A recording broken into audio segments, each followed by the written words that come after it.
Hello and welcome to another video Dvar Torah. I'll give you all a moment to notice our new recording studio, also known as my basement.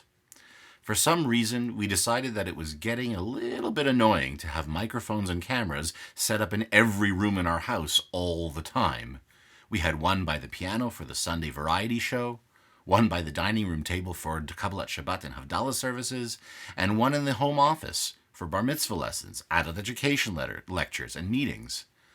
I wish I could be joking about any of those things, but this is actually how Jamie and I have been living these last few months, tripping constantly over cables and wires in every room, but no longer. This is now our studio. I know it looks a little bit dull right now, but not to worry. We're going to give it the works this week and bring in some color and flavor. But that's, in a way, all of our stories after these last 3 months of isolation. Since we can't get out and go somewhere new, the only thing we can do is make somewhere new. And I look forward to exploring the potential of this new space together with you all. For those of you still keeping track, we are up to week 11 of our social isolation. As I record this video, it is the 42nd day of the Omer, and Shavuot is just around the corner. I know that I'm echoing so many of our thoughts and feelings when I say that while this new way of living is starting to feel a bit more normal, it also feels like a test of our resilience, one that if we can pass it, we can emerge stronger as individuals, as families, and as a community on the other side. As it happens, our ancestors also understood this strange nature of isolation. Our parsha this week is Bamidbar, which means in the desert, which is also the first parsha of the book of Bamidbar, which we begin reading this week. The desert is an important theme throughout the entire Torah. The desert is endless. It's a harsh environment. It's desolate, even hypnotic. I remember going on my USY Israel pilgrimage trip in high school, and one of the activities was to really experience the intense solitude of the desert.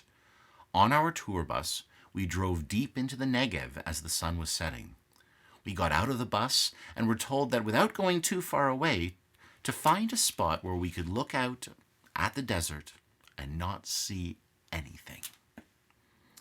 I found my spot just as the sun was going down and paused to take in the vast emptiness, seeing nothing but rolling sand dunes.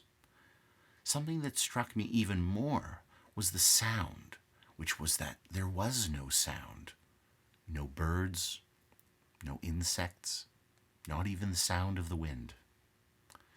As a musician, I can tell you that there are many different kinds of silence. There's the silence you hear when you are in a pool underwater, which is different than the silence you hear when you're taking a midnight stroll in your neighborhood. The silence of the desert is the same kind of silence you would hear if you were to go into your closet and close the door. It's the sound of a small room, dampened by the clothing all around. It's a very intimate kind of silence. And that's the desert.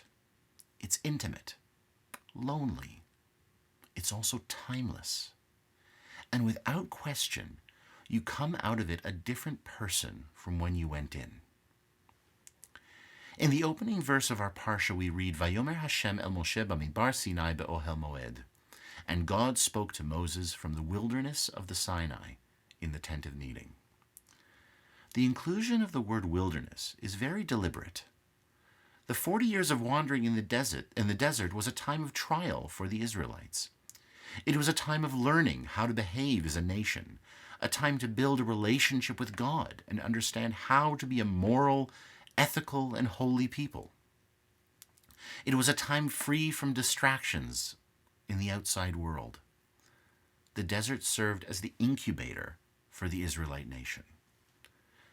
Once again, we find ourselves in a sort of incubator as we hunker down in our homes. Some of us are learning all kinds of amazing and crazy things about the very people that we live with, that we never would have known if it hadn't been for our isolation. Some of us are taking this time to engage in hobbies that we never would have otherwise had the opportunity to do. Some of us are using the time to study new subjects and take classes online. Some of us are using the opportunity to exercise and get in shape. And maybe some of us are simply taking this opportunity to relax our minds and bodies in a way we never would have had a chance to do in our lives, so that we could become more centered, more focused, and more attuned human beings.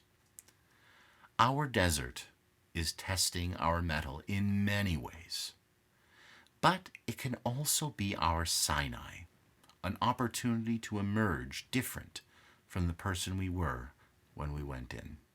Shabbat Shalom.